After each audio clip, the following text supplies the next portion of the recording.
des villes où il n'y a que 6 concurrents, il y en a d'autres comme à Paris où ils sont 87. Il y avait effectivement donc beaucoup de monde ce matin pour assister aux préparatifs et au départ des 87 concurrents qui ont choisi Paris pour se lancer dans cette 49e édition donc, du rallye de Monte-Carlo. Très ouvert pour ce qui concerne le nombre des pilotes susceptibles de s'imposer, ils sont une bonne vingtaine, mais parmi les éléments susceptibles de forcer la décision, il faut, je vous le disais il y a un instant, tenir compte des conditions météo et particulièrement de la neige. Et en plus, on sait aussi par expérience que la météo est versatile sur le rallye de Monte-Carlo. Mais, outre cet aspect donc strictement sportif, il faut tenir compte dans cette première manche du championnat du monde des rallyes pour pilotes et pour marques, de la confrontation qui va opposer deux générations de voitures, celle de la décennie passée, caractérisée par les Porsche et par les Lancia Stratos, et aussi de la génération à venir, avec les Audi Quattro, certainement la voiture la plus audacieuse sur le plan de la conception. Car il revient du Paris-Dakar qu'il a remporté associé à René Metz. Oui, pour faire passer la puissance aux roues, j'ai 4 roues motrices, alors que normalement, toutes les voitures que j'ai conduites jusqu'à présent à Monte-Carlo avaient soit une propulsion, soit une traction. Là, j'ai 4 roues motrices et donc une efficacité en motricité beaucoup plus importante. Et pourtant, d'après ce qu'on dit, cette voiture n'est pas aussi idéale ni aussi parfaite. Elle pose aussi des problèmes de conduite, je crois. Oh, mais aucune voiture n'est parfaite de toute façon, en disant qu'il y a beaucoup d'avantages, mais comme tous les avantages, il y a l'inconvénient d'arriver à s'adapter à la voiture et de la conduire.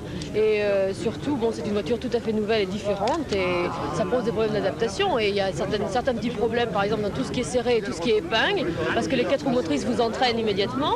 Mais sinon, pour la grande partie du temps, je crois que c'est une voiture qui a beaucoup d'avantages surtout. Est-ce que ça vous a obligé, quand vous avez pris contact avec la voiture et même maintenant, à changer votre manière de conduire? Mais disons que c'est une façon de conduire tout à fait différente parce qu'en fait, il faut en même temps la conduire comme une traction et comme une propulsion simultanément. Et c'est un peu la difficulté, mais c'est pas plus difficile, c'est surtout très différent. C'est différent de toutes les façons que l'on a de conduire et d'attaquer sur une route et c'est ça qui m'a posé le plus de problèmes. Et par ailleurs, est-ce que cette voiture est plus dure à conduire physiquement que la 131 que vous aviez jusqu'à présent? Non, la direction étant assistée, la voiture est beaucoup plus facile, mais la 131 était pas du tout difficile à conduire sur la neige non plus, c'était uniquement sur l'asphalte et là j'ai pas encore conduit la voiture sur l'asphalte alors je peux pas tellement vous répondre. Bon, dernier point important aussi, les pneumatiques. Est-ce que vous ne risquez pas d'avoir des problèmes? Est-ce que vraiment tout sera parfait de ce côté-là? Non, tous les essais que nous avons faits sont positifs et je crois que la seule question à laquelle il faut répondre c'est d'attendre les premiers chronos dans le Revard et je crois qu'on aura tout de suite la bonne réponse.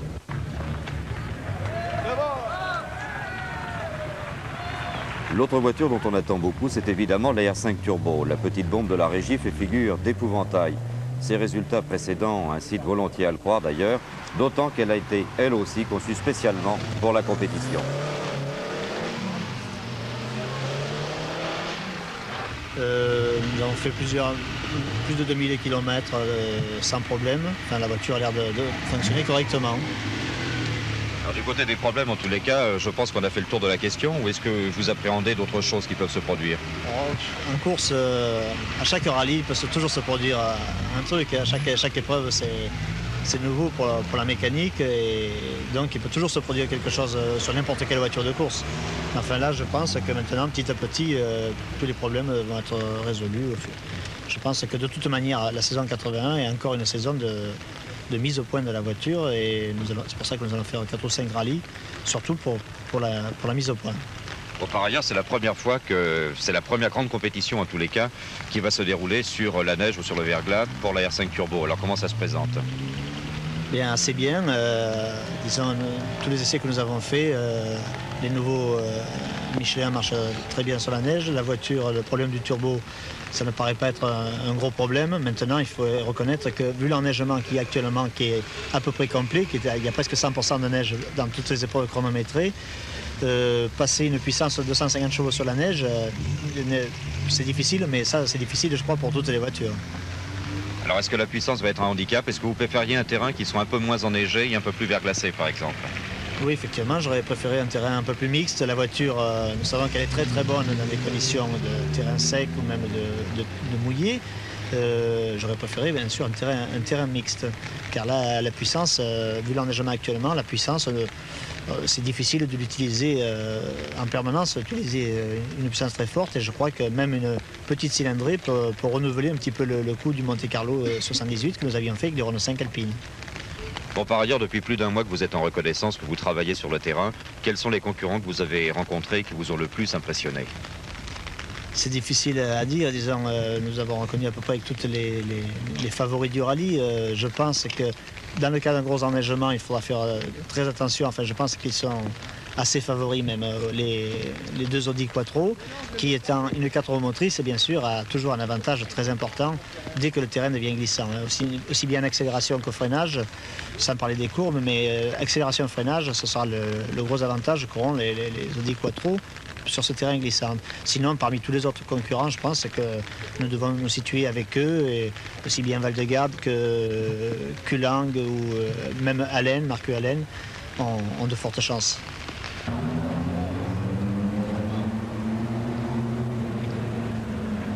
À l'opposé donc des deux précédentes, à Lancia Stratos, qui cette année met un terme à 10 ans de bons et loyaux services, couronné notamment par 4 victoires au Monte-Carlo, 3 avec Sandro Munari et 1 avec Bernard Darniche et Alain Mahé en 1979.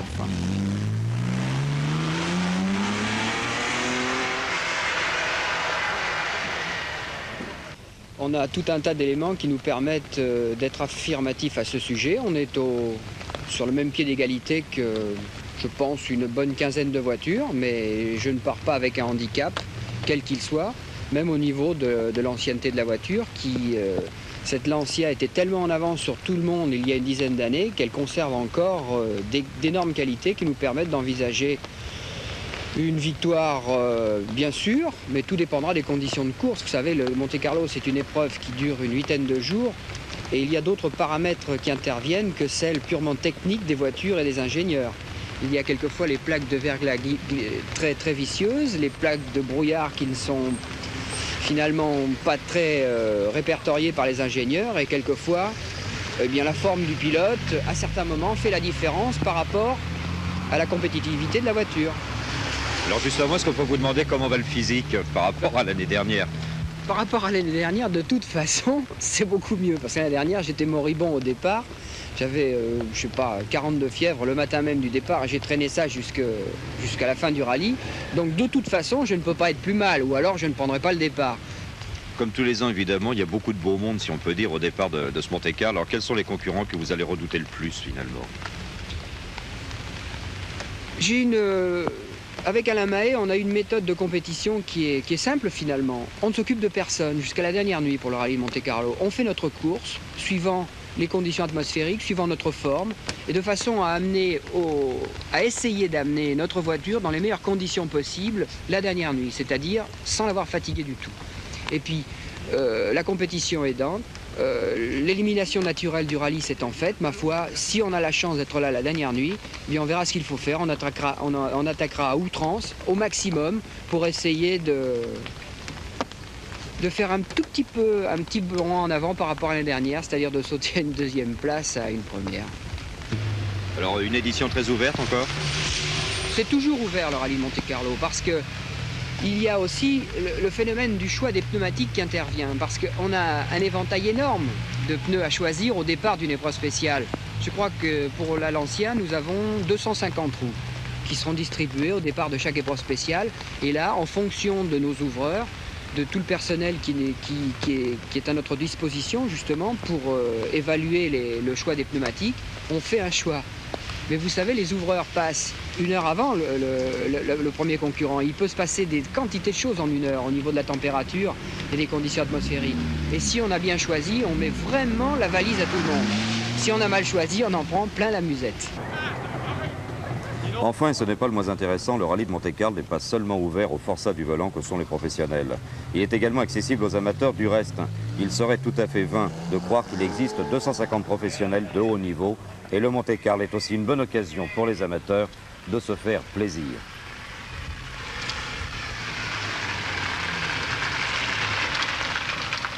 Je suis ingénieur dans le civil et j'ai une passion qui est le sport automobile que je pratique. Je fais des grandes épreuves dans la saison, j'en fais peu mais des belles. Je me fais plaisir, disons. Vous pratiquez depuis combien de temps? J'ai commencé en 72, j'étais navigateur et puis le jour où j'ai commencé à gagner ma vie correctement, j'ai pu me permettre de commencer à courir. Bon, par ailleurs, comment serez-vous organisé sur le plan assistance et sur le plan pneumatique quand on sait l'importance qu'ils ont pour effectuer cette épreuve? Alors sur le plan assistance, j'ai 2 voitures, ce sont des amis qui me suivent Sur le plan pneumatique, pour vous donner une comparaison, un pilote professionnel va partir avec 500 ou 600 roues. Moi, je pars avec, ou même plus. Moi, j'ai 30 roues. J'ai 30 roues pour faire le tour. Et les reconnaissances, vous avez reconnu la totalité du parcours ou bien simplement des points qui vous paraissaient plus importants? Alors, comme j'avais déjà fait Monte-Carlo l'année dernière, j'avais toutes les notes. Donc, je suis passé une fois partout. Disons que j'ai fait des petites reconnaissances. On a pris des jours pendant les fêtes et on a fait ça gentiment. Alors, quelles seront vos ambitions à vous et à Monsieur Levivier, qui est votre coéquipier, dans cette 49e édition du rallye de Monte-Carlo? Bah, écoutez, nos ambitions, c'est de finir, c'est de participer au final. Et cette année, j'aimerais bien rentrer dans les 50 premiers du classement général, c'est-à-dire se situer dans les bons amateurs. Compte tenu des conditions de route que vous avez pu rencontrer pendant vos reconnaissances et par rapport à la concurrence, vous pensez que c'est facile à réaliser ou bien que vous serez obligé d'aller au charbon, comme on dit? Non, je crois qu'il va falloir se bagarrer, se cracher dans les mains, comme on dit. Mais bon, je place la barre un peu haut, mais on verra bien.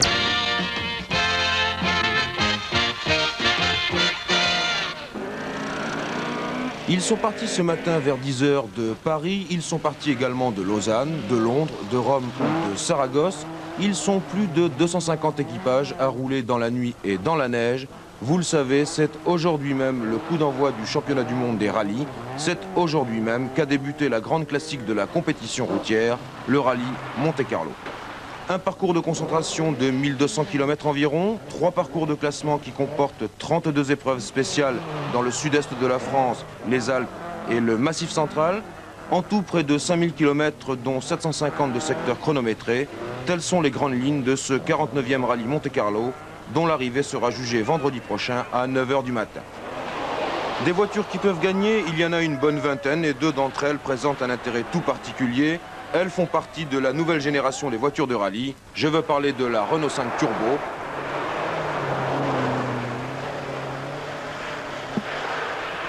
et de l'Audi Quattro. Nouveau concept, nouvelles performances, nouvelles méthodes, elles seront l'une et l'autre les plus attendues, les plus remarquées. À la découverte de la Renault 5 Turbo, José Rosinski. C'est dans le Vercors que l'équipe Renault avait établi son camp d'entraînement. Objectif, le jour de notre visite, confrontation de différents montages de turbos afin d'améliorer la progressivité du moteur à la reprise. Alors, bon, tu vois pas de différence? Je vois pas de différence, mais c'est pas mal. Hein. Ouais. C'est pas mal, je veux dire. Ce sera la première sortie de la 5 Turbo sur la neige et Renault a engagé 2 groupes 4 à ses couleurs. À Jean Ragnotti se joint cette fois l'espoir Bruno Sabi, dont ce seront les débuts dans l'équipe officielle. Tu rappelles le saut? Oui, ça y est. Alors, le turbo et la neige, est-ce que ça fait bon ménage? Ben, ça va pas mal. Ça va pas mal? Ça va pas mal. Ah oui, c'est sûr qu'une voiture très puissante, un moteur central, pour faire passer la puissance sur la neige, c'est pas toujours facile. Hein. Mais là, actuellement, pour les temps que nous faisons, quoi, ouais. On a l'air d'être dans le coup. Alors dis-moi, le problème avec une voiture à moteur turbo sur la neige, je présume que c'est le moment de transition entre le moteur sans turbo et puis le moment où le turbo arrive et le couple avec lui, non? Oui, c'est sûr que l'arrivée du couple, ça pose un petit problème, mais là, sinon, c'est quand même assez progressif. Hein. Ça, entre 3008 et 4005, la puissance arrive en 1000 tours, disons à peu près, et on arrive quand même à doser, à faire passer la puissance. Oui. Comme tu veux. Oui. Bon, ça dépend un petit peu de l'état des sols. Hein. Sur les glaces vives, c'est un peu plus délicat que sur une neige fraîche et damée. Oui. Ça dépendra un petit peu des conditions atmosphériques, mais enfin, en 1000 tours, on arrive à le faire fonctionner correctement. L'équipe Renault Sport aborde ce Monte-Carlo avec les dents longues. Jambon, charcuterie. Et après, frites salade, chaud, servi chaud, bien entendu. Pas grave. La sauce est chaude, n'est-ce pas? Oh là là là là. Alors peut-être ça légèrement cuit, n'est-ce pas? Légèrement accroché. Voilà, pardon. Vous avez prévu? J'ai pas trouvé, j'ai vu plein de trucs noirs, mais c'est Bon, quand lui, elle peut choisir, moi je choisis les choses. Bon, tire-bouchon. Le problème, c'est les temps avant et après le repas. Il y a un écart important. Oui, mais ça, tu peux en tenir compte. Très très net, très très net. L'adhérence est meilleure, le moteur est meilleur. Le pied un peu plus lourd. Le moral est meilleur, tout.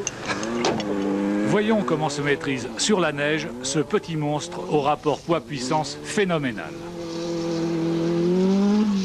La conduite de la voiture est complètement différente. Ouais. La traction avant se conduisait, je la conduisais accélération pied droit et freinage pied gauche. Et là, il faut la conduire tout à fait comme une voiture classique, presque comme une monoplace, c'est-à-dire freiner à peu près en ligne, accélérer assez tôt pour amener la puissance arrière, à l'arrière, faire déboîter le train arrière et on passe la courbe en survirage pendant toute la courbe. Quoi.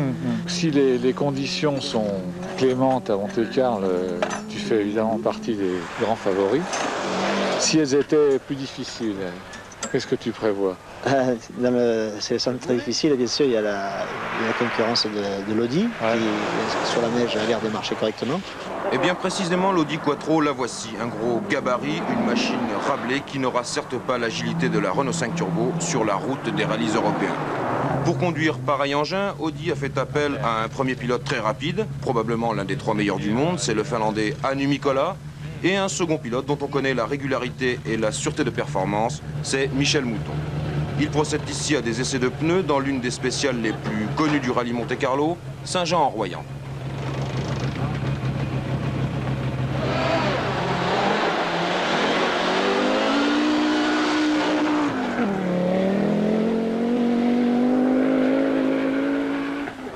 Si, à l'évidence, l'Audi Quattro est d'une assez jolie taille, elle présente en revanche plusieurs caractéristiques propres à pallier ce défaut.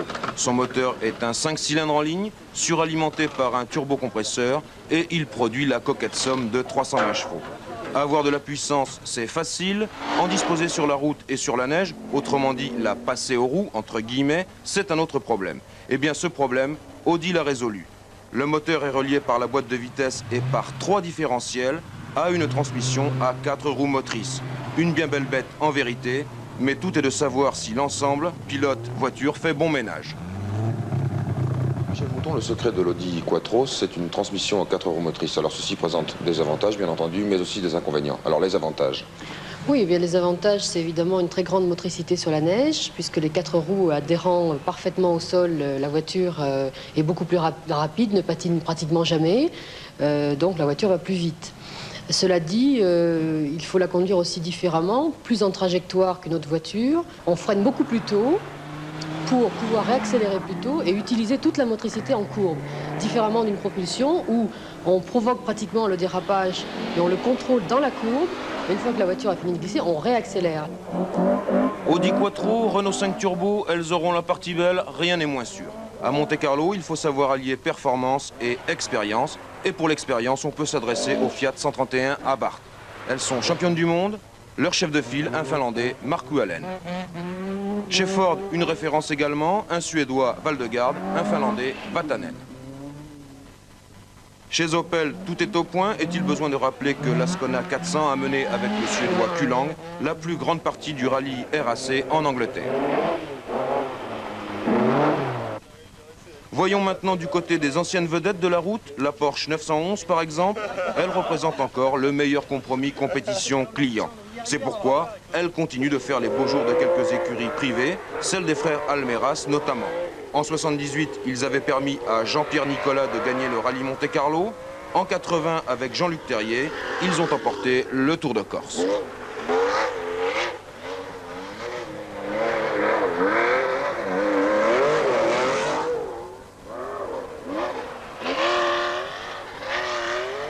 Aujourd'hui, Terrier continue l'aventure, une petite équipe, des moyens limités, mais aussi des gens compétents qui connaissent bien le rallye et qui sont capables de donner à l'un de nos meilleurs pilotes un outil efficace.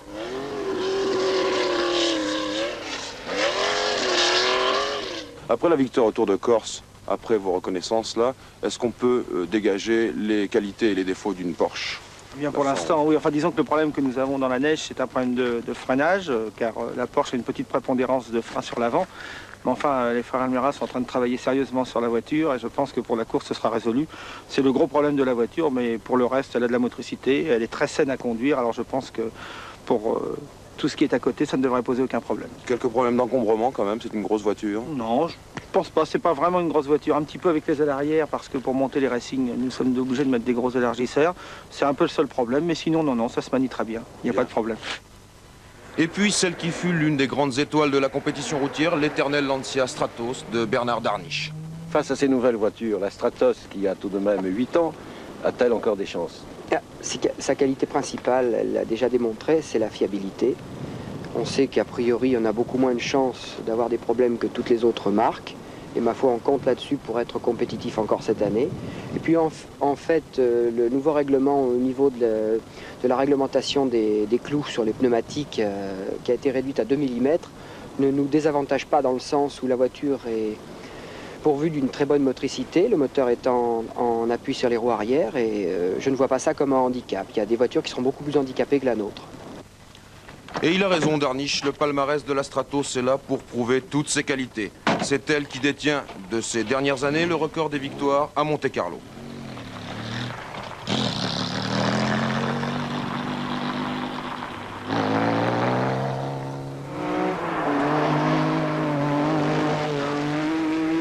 Enfin, voici celle qui pourrait nous réserver une surprise, celle qui a achevé en beauté la saison 80 du championnat du monde des rallyes, la Talbot Lotus. Chez Talbot, il y aura 2 chefs de file, Toivonen et Frecklin.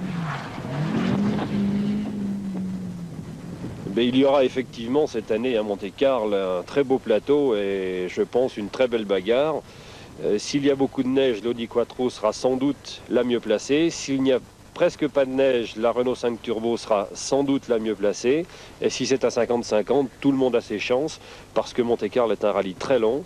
Et je pense qu'au niveau d'une voiture classique et très fiable, il n'y a pas de raison qu'elle ne soit pas dans le coup pour le scratch. Des pronostics très clairs et par conséquent une conclusion, Michel Mouton. Michel Mouton, le rallye Monte-Carlo pour un rallyman de notoriété, qu'est-ce que ça représente? Je pense que c'est un très grand rallye, d'une part parce qu'il est au championnat du monde, et d'autre part parce que c'est un des rares rallyes qui se déroule pratiquement sur la neige, pas typiquement comme en Suède où le terrain est plat, mais avec des cols, des descentes, donc avec des conditions météorologiques qui changent très souvent. Et je crois qu'il faut un pilote très éclectique qui soit capable de changer en fonction du temps aussi. Et c'est ce qui rend la difficulté du rallye Monte-Carlo, et pour moi, celui qui gagne Monte-Carlo. Nous vous le disions il y a un instant, c'est en effet par un coup de théâtre qu'a débuté hier soir cette 49e édition du rallye de Monte-Carlo, puisque peu avant minuit, on apprenait l'abandon officiel de l'équipage Michel Mouton, Annie Harilly sur Audi Quattro. Motif de cet abandon, présence de corps étrangers et d'eau dans l'essence, je cite le communiqué, sans qu'on puisse évidemment expliquer pourquoi. Michel Mouton et Annie Harilly avaient pu réparer, mais les deux femmes ont préféré, à cause du retard accumulé, éviter la mise hors course en arrivant ce matin à Aix-les-Bains, terme de la concentration. Dommage évidemment pour la championne d'Europe qui était particulièrement confiante au moment du départ. Aucune voiture n'est parfaite de toute façon, en disant qu'il y a beaucoup d'avantages, mais comme tous les avantages, il y a l'inconvénient d'arriver à s'adapter à la voiture et de la conduire. Et surtout, bon, c'est une voiture tout à fait nouvelle et différente, et ça pose des problèmes d'adaptation. Et il y a certains petits problèmes, par exemple, dans tout ce qui est serré et tout ce qui est épingle, parce que les 4 roues motrices vous entraînent immédiatement. Mais sinon, pour la grande partie du temps, je crois que c'est une voiture qui a beaucoup d'avantages surtout. Michel Mouton n'aura finalement parcouru qu'une trentaine de kilomètres dans une épreuve qui en compte plus de 4000. Cet abandon est d'autant plus regrettable qu'à partir de ce soir, on attend beaucoup du duel qui va opposer cette voiture. Il reste celle que pilote Anou Nicolas et l'air 5 turbo officiel de Jean Ragnotti et Bruno Sabi. Équipées de moteurs turbo-compressés, mais l'Audi Quattro dispose en plus de 4 roues motrices, ces deux voitures sont caractéristiques d'une nouvelle génération d'engins conçus spécialement pour la compétition. Confrontation que tentera d'arbitrer, entre autres, une voiture conçue elle aussi pour la compétition, mais il y a une dizaine d'années, la Lancia Stratos, dont le pilote Bernard Darniche fait ici l'objet des facéties de Jean Ragnotti. Ce 49e rallye de Monte-Carlo est donc intéressant au premier abord pour la confrontation technique qu'il propose entre deux générations de voitures. Mais il est aussi très ouvert sur le plan des pilotes, ils sont une bonne quinzaine qui peuvent espérer l'emporter. Outre ceux déjà cités, on trouve Marco Allen, Harry Vatanen, Valdegarde, Frecklin ou encore Jean-Luc Terrier. Sans oublier bien sûr les amateurs, même connus, inspirés seulement par leur goût de la compétition. J'ai très envie de faire du rallye, je trouve que c'est passionnant le rallye. Et particulièrement Monte-Carlo, c'est peut-être le plus beau rallye du monde. Je suis vraiment content de faire ça, oui. De toute façon, nos prétentions sont quand même limitées. À ce niveau-là, on peut guère espérer faire mieux que dans les 25, dans les 20, 25 premiers. Et ça serait déjà très bien. Arrivé ce matin à Aix-les-Bains, après avoir parcouru plus de 1000 km dans le fastidieux parcours de concentration, les 250 concurrents vont attaquer ce soir les choses sérieuses avec le parcours dit de classement, 600 km dont 6 spéciales qui les mèneront à Monaco.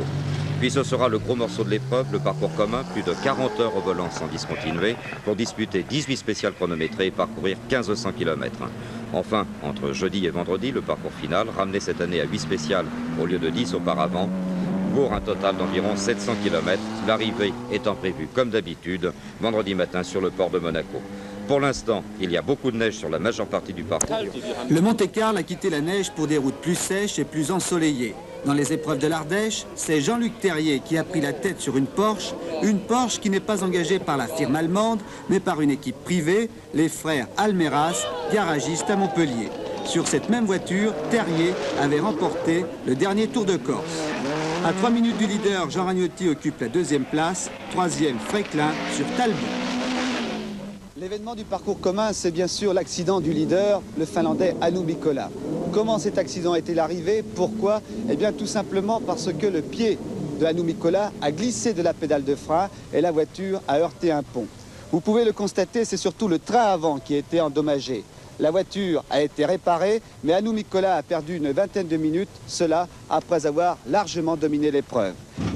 Dans un rallye, que ce soit Paris-Dakar ou le rallye de Monte-Carlo, c'est avant tout un résultat d'équipe. Et le rôle de l'assistance est déterminant. Elle est placée généralement avant un secteur chronométré ou bien après. Gérard Larousse, quel est alors le rôle de l'assistance, c'est-à-dire à la fois du team manager que vous êtes, mais aussi des mécaniciens dans un rallye de Monte-Carlo? Dans un rallye de Monte-Carlo, en principe, on espère toujours que les voitures n'auront pas trop de problèmes, mais le rôle de l'assistant, donc son rôle principal, c'est d'amener les pneus à la disposition du pilote avant le départ de chaque spéciale. Et c'est un rôle évidemment très important, car le choix des pneus est primordial dans un rallye comme Monte-Carlo.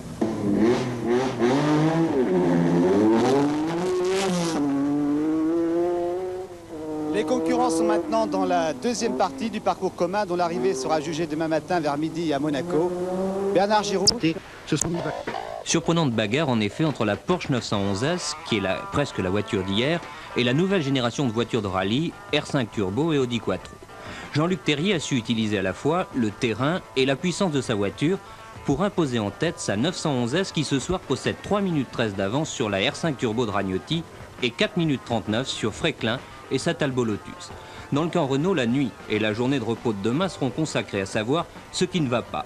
Ce soir, Gérard Larousse a confié que la R5 aura bien du mal à combler son retard. La météo influera... Qui ne le sont pas moins, Bernard Giraud. Inconscients, irresponsables, indéfendables, stupides sont ces spectateurs malveillants qui, dans la descente du Turini, ont jeté de la neige dans les virages.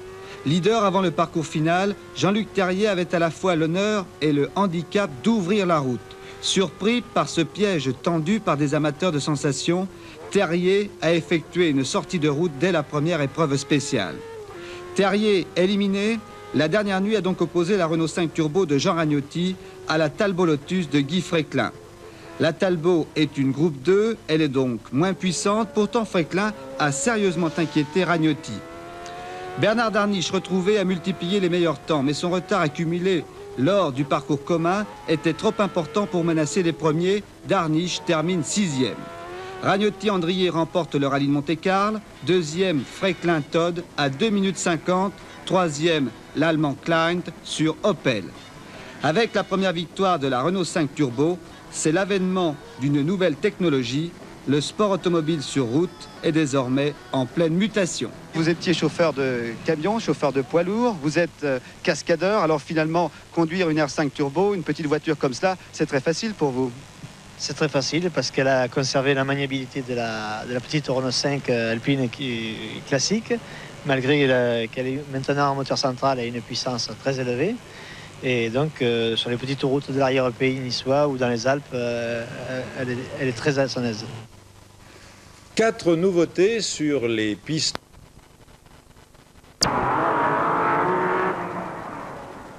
La 49e édition du rallye de Monte-Carlo aura été marquée par l'imprévu. Et s'il n'est pas question de minimiser en quoi que ce soit la performance des vainqueurs, Jean Ragnotti et Jean-Marc Andrier sur Renault 5 Turbo, Il est certain que l'absence de Jean-Luc Terrier et de Michel Vial à l'arrivée est une déception pour beaucoup.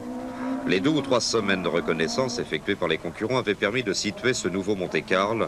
Il s'agirait avant tout d'un conflit des générations, non pas au niveau des pilotes, mais au niveau des matériels en présence. Il est bien évident qu'il est désormais impossible d'envisager une victoire dans cette épreuve avec une voiture ordinaire, et le palmarès des dernières années le confirme sans problème.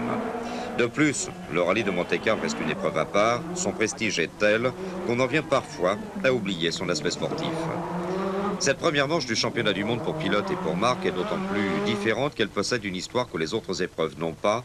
C'est d'ailleurs ce qui justifie le parcours de concentration, cette longue balade d'une vingtaine d'heures qui d'ailleurs n'apporte rien sur le plan des performances et qui présente le double inconvénient de fatiguer tout le monde, équipage et assistance. C'est d'ailleurs pendant cette partie de l'épreuve que disparaît un des équipages favoris, Michel Mouton et Yanni Harry sur Audi Quattro, et nul ne saura jamais pourquoi et comment on a retrouvé des gravillons et de l'eau dans le réservoir d'essence de leur voiture. Mais le plus surprenant, c'est la performance accomplie par Jean-Luc Terrier et Michel Vial sur la Porsche Almeras.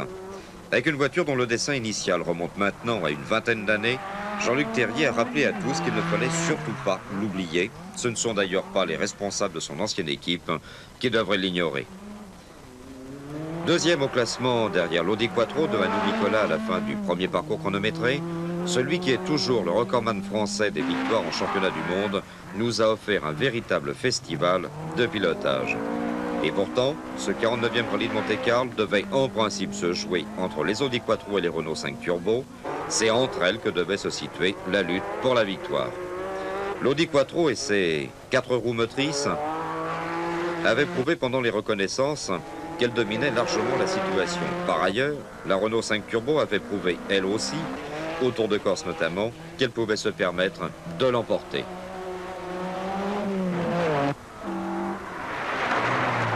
Mais des conditions d'enneigement très différentes par rapport aux reconnaissances et une sortie de route dont Nicolas soulignait sportivement qu'il était responsable ont empêché la Quattro de réaliser la performance qu'on attendait d'elle.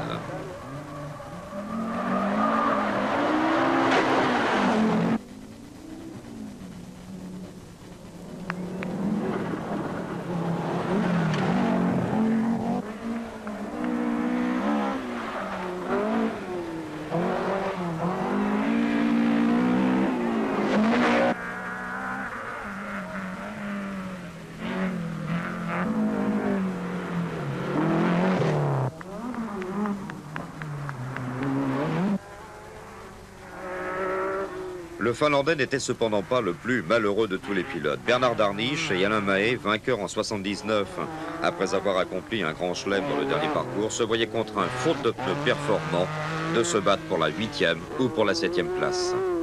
Si on avait espéré subir, disons, entre guillemets, une telle différence, c'était même pas la peine de venir participer au rallye de Monte-Carlo. Mais disons que le phénomène qui s'est produit, c'est un phénomène accidentel. On a bien sûr remué ciel et terre pour savoir ce qui arrivait à nos malheureux pneus. Et aux dernières nouvelles, ce serait une mauvaise température de vulcanisation qui serait à la base de tous nos déboires. Les pneus fondent comme neige au soleil sur l'asphalte et n'ont aucune efficacité sur la neige. C'est-à-dire qu'on est en perdition partout et c'est dramatique parce qu'on ne peut pas se défendre. Quant à Jean-Luc Terrier, il était peut-être le plus étonné de sa première place au terme du parcours commun, la deuxième des 3 épreuves chronométrées.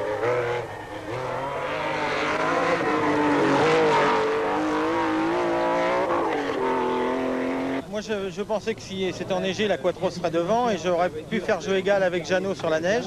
Et que si sur le sec, la Quattro serait derrière et que Jeannot aurait été devant, donc je me voyais derrière l'une ou l'autre des turbos. Mais bon, ben ça a tourné autrement. Vous savez, la course c'est la course et rien n'est fait encore. Hein. C'est pas parce que il y a 3 minutes entre Jeannot et moi et qu'il n'y a plus que la dernière nuit à passer. Je peux très bien dans la première spéciale me mettre sur le toit ou bien avoir un problème mécanique comme Jeannot peut les avoir aussi. Ça c'est l'avantage de la compétition, rien n'est fait avant la ligne. Troisième animateur et non des moindres, Jean Ragnotti bien sûr, à la fois inquiet et fatigué et pour lequel les chances de victoire ne sont pas encore évidentes.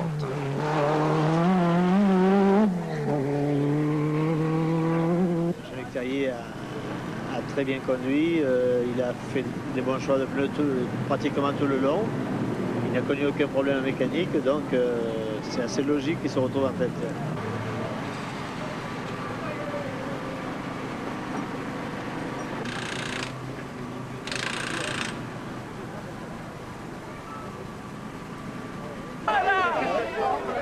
C'est ici, quelques kilomètres plus bas, que Jean-Luc Terrier et Michel Vial ont perdu le rallye, par la faute de quelques énergumènes inconscients qui ont répandu plusieurs kilos de neige sur la route.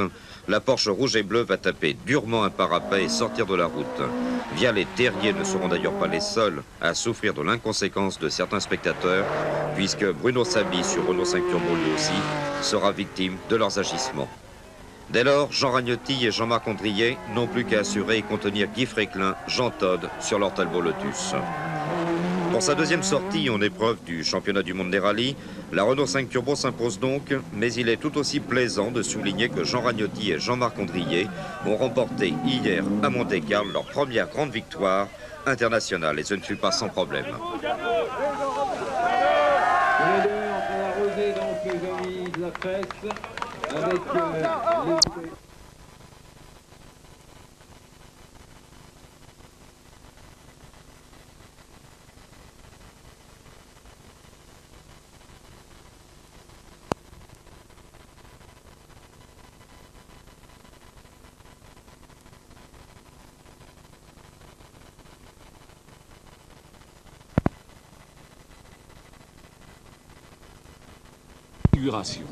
Plus de 260 équipages engagés, dont toutes les vedettes ou presque. Et l'on s'attendait à du grand spectacle avec les débuts sur la scène internationale d'un nouveau ténor, l'Audi Quattro, dans le rôle de Matamor. Hélas, dès le lever de rideau, le premier coup de théâtre allait être fatal à la malchanceuse Michèle Mouton, qui pilotait l'une des deux révolutionnaires voitures allemandes à 4 roues motrices.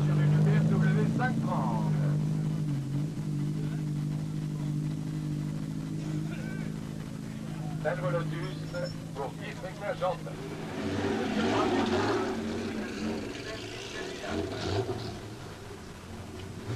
La voiture numéro 15 est sur Marc Andrier. Alors que les acteurs se concentraient, l'Audi Quattro de la championne, victime d'un vulgaire incident de plomberie, était retiré de l'affiche avant même d'avoir pu lancer ses premières répliques.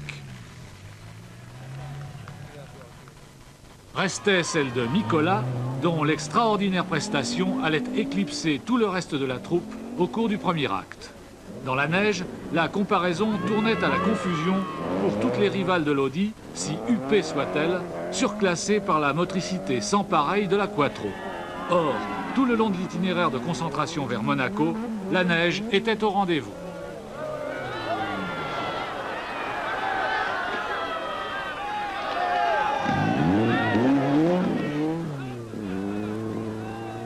Nicolas émergeait invaincu de la première nuit de compétition. 6 étapes spéciales, 6 victoires et près de 6 minutes d'avance, le Finlandais et sa voiture phénomène n'avaient pas fait le détail. Ils avaient tout bonnement surclassé tous leurs opposants.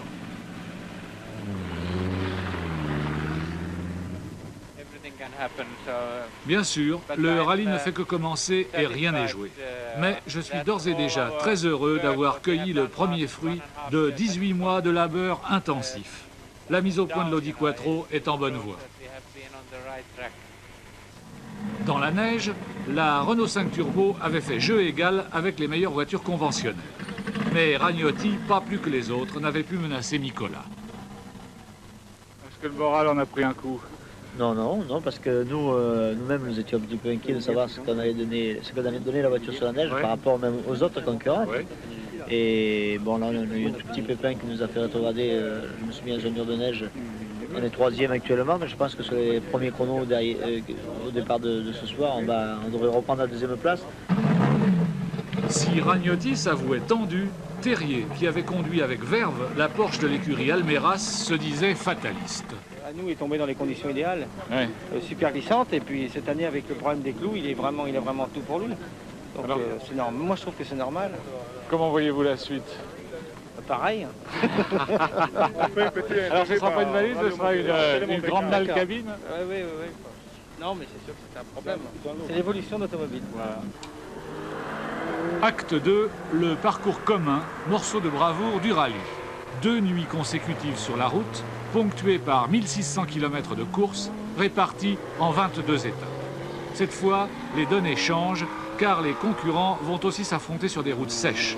Et les battus de la veille espèrent bien, sur ce terrain, voler la vedette à l'insolente Quattro.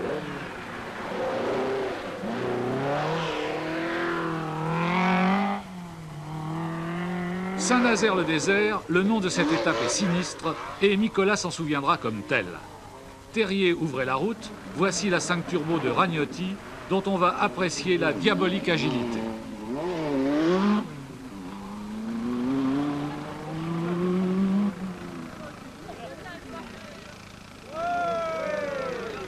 Autour de Fréclin maintenant, dont on admire le style. Mais où est Nicolas? Il aurait déjà dû passer.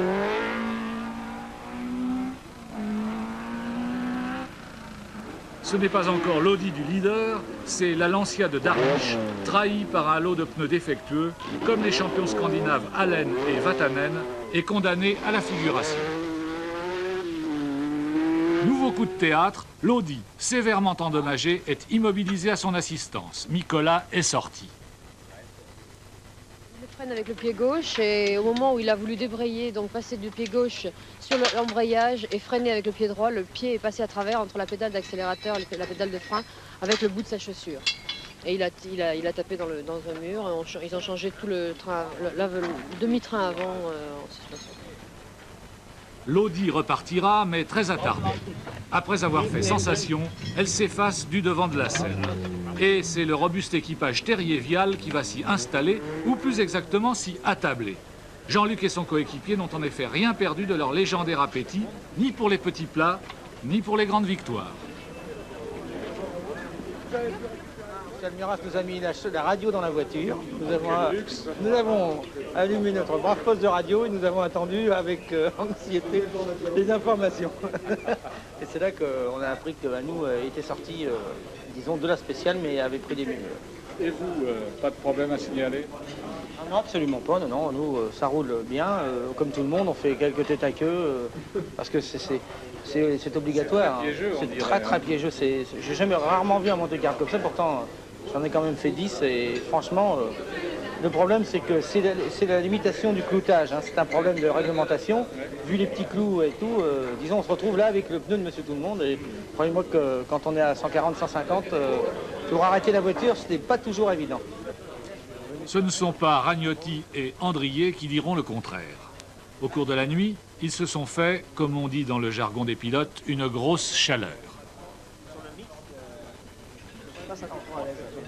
C'était l'arrivée d'une spéciale, dont toute la fin était pratiquement à fond. C'est-à-dire qu'on devait prendre 180 à peu près, je pense qu'on a passé la nuit.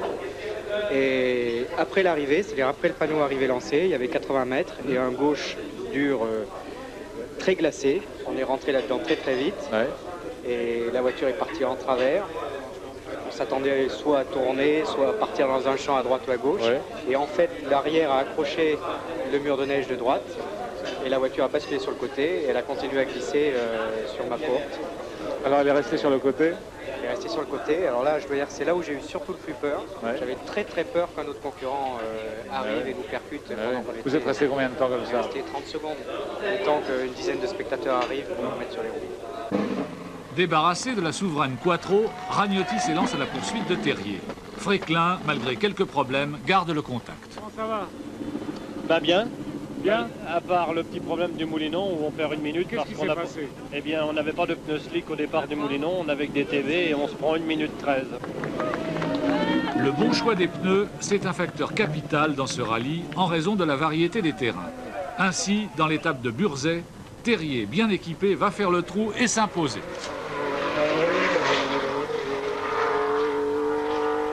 Au contraire, Ragnotti, mal inspiré, s'est trompé.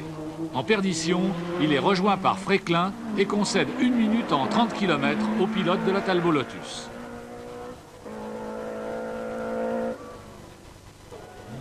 À distance du trio de tête, belle course de Klein, dont l'Opel rivalise avec la Renault 5 Turbo de Samy. Par contre, la Fiat d'Allen, mal chaussée, perd pied, ainsi que les Ford de Vatanen et Valdegger. Les étapes enneigées, cependant, vont bientôt s'achever pour le plus grand soulagement de certains. Les R5 Turbo, se dit-on, vont maintenant pouvoir s'exprimer sur le sec.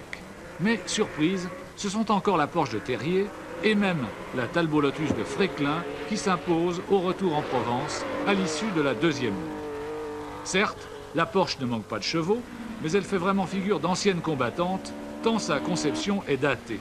Elle remonte à plus de 15 ans.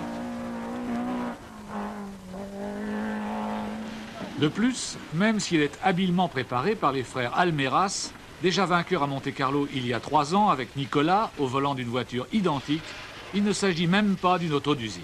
Alors, qu'est-ce qui vous permet quand même de tenir en respect, Ragnotti? Bien, disons, ce qui s'est passé, en fin de compte, il y a le problème de Monte-Carlo qui est un cas particulier. Ce sont les épreuves, disons, verglacées à un pourcentage kilométrique de l'ordre de 10%.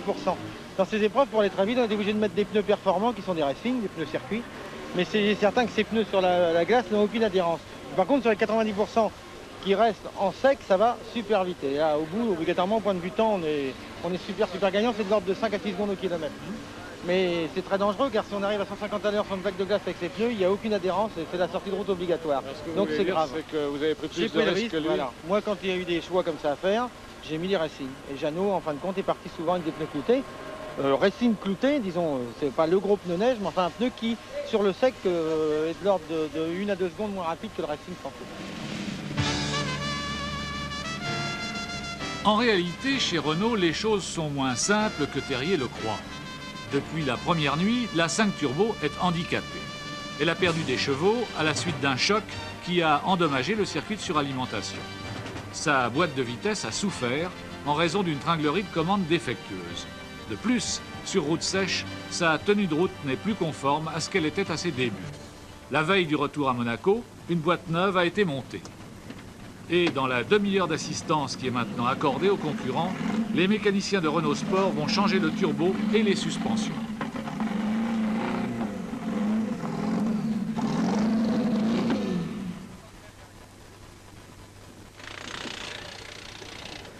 De la magie, peut-être. Un exploit, sûrement.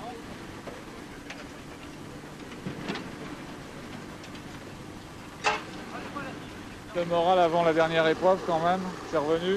Disons que si la voiture fonctionne bien, je vais attaquer. Si j'arrive à lui en reprendre suffisamment, je ne pense pas que lui reprendre tout, mais à l'obliger à attaquer lui-même. Et il se peut qu'il y en ait un de nous deux qui fasse ou une faute, ou alors même, disons, personne n'est à l'abri d'une crevaison ou d'un tête à queue, d'une touchette. Ce sera l'attaque à outrance alors? Je pense que ça va être obligatoirement l'attaque à outrance. Mais dans ce rallye, il n'y a pas que des équipes puissantes, des professionnels de la course qui déploient des moyens colossaux, tant humains que techniques, pour tenter de s'imposer. Il y a aussi les amateurs. Leur objectif, se classer parmi les 100 premiers pour avoir le droit de participer au parcours final. Et le 100e, justement, c'est lui. J'ai 21 ans. Vous appelez? Antoine Colette. Antoine Colette. Donc c'est mon deuxième Monte-Carlo. Oui. L'année dernière, on a fini 104e. Donc cette année, le but de l'opération, c'était d'être dans le final. Et ça y est, c'est réussi. Mais de justesse, vous avez alors un peu plus de 2h20 de retard sur les premiers. Oui. Et comment ça s'est passé pendant ce parcours? Le classement s'est passé relativement mal. Bon, parce que l'auto est inconduisible, absolument inconduisible dans les rails de glace. On est beaucoup trop dur en amortisseur derrière. Bon, c'est une auto qui est vieille, que je peux mettre à la casse en arrivant. Alors vous l'avez acheté quand? Cette auto, je l'ai achetée il y a 2 ans. Il y a 2 ans, je l'ai achetée d'occasion. Donc on a à peu près tout refait dessus. Mais enfin, c'est une caisse qui est de 1976. Donc il y a pas mal de problèmes. La coque se découpe. On a eu pas mal de problèmes. On a changé beaucoup de choses sur la voiture. Et j'ai percé le carter dans une spéciale, là, dans la dernière spéciale. Et on essaye de colmater un petit peu tout ça au Saint-Ofer, enfin, pour que l'auto aille au bout. Vous aviez combien de pneus au départ? On avait 3 trains de clous et un train de TB15, c'est-à-dire des pneus mixtes. Ça représente un budget à peu près de l'ordre de quoi une participation à Monte-Carlo pour vous? Pour un amateur comme ça, avec les reconnaissances, il faut compter entre 25 000 et 30 000 francs. Mais enfin, pour un amateur, c'est impossible, quoi. À la limite, l'auto, je ne peux pas la revendre en arrivant parce qu'elle ne vaut plus rien. Mais sinon, je serais obligé de la vendre. L'année dernière, j'ai fait Monte-Carlo. J'ai pu faire aucun rallye après, faute de sponsor. Je n'ai pas trouvé d'argent. Qu'est-ce que vous faites dans le civil? Je suis disquaire dans une boîte de nuit et j'essaye à Montceau-les-Mines, en Saône-et-Loire. Et j'essaye de travailler un petit peu à mi-temps la journée parce que ça coûte vraiment très cher. Alors tous vos sous, c'est dans les rallyes que ça passe? Les miens, ceux du copilote, ceux des amis et plus et les sous de la banque, oui. Antoine Colette et Claude Beck, leur rêve, c'était de terminer Monte-Carlo, le plus illustre rallye du monde. Ils réussiront à amener leur vieille Opel Kadett à la 74e place. Bravo! Dans le décor d'opérette de la place du Casino de Monaco, le dernier acte va commencer. Le premier avait été placé sous le signe de l'Audi Quattro, le second sous l'égide de Terrier et sa Porsche. Que réserve le troisième? Quelle sera l'issue du duel Terrier-Ragnotti que Fréquelin espère sûrement arbitrer, même s'il s'en défend?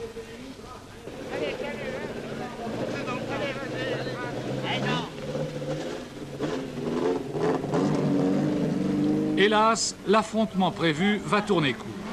Comme c'est arrivé trop souvent dans ce rallye, quelques énergumènes ont faussé la course en répandant vicieusement de la neige dans un virage caché, envoyant le leader au décor ainsi que l'excellent Sabi.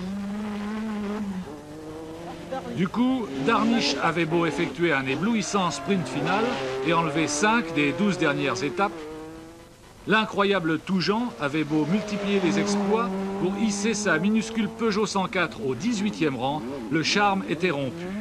Le duel Renault-Talbot apparaissait désormais trop déséquilibré.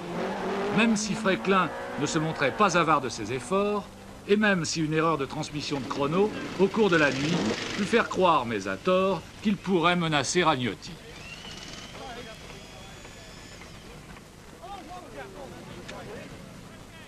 Au départ du parcours complémentaire, je pensais assurer, effectivement, et puis dans l'épreuve spéciale de la colle, je me suis rendu compte que Jeannot avait molli, j'ai vu ses feux rouges, ce qui m'a donné l'intention d'attaquer, et on lui a repris pas mal de temps dans cette épreuve.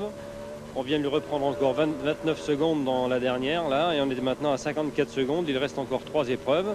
Je pense qu'il est permis d'espérer reprendre ces quelques secondes uniquement si Jeannot éventuellement avait un petit problème. À la régulière, ça me paraît très difficile sur 3 épreuves spéciales. Non, la victoire de Ragnotti-Andrier et de la Renault 5 Turbo ne pouvait plus faire de doute. En fait, seuls les Audi Quattro, en raison de leur avantage technique dans la neige, ou la Porsche d'un Terrier inspiré, pouvaient la leur contester. À partir du moment où celle-ci n'était plus en course, le petit monstre de la régie pouvait s'en aller sereinement cueillir ses premiers lauriers internationaux. Nul doute que ce ne seront pas les derniers, même si le succès fut plus long. Une journée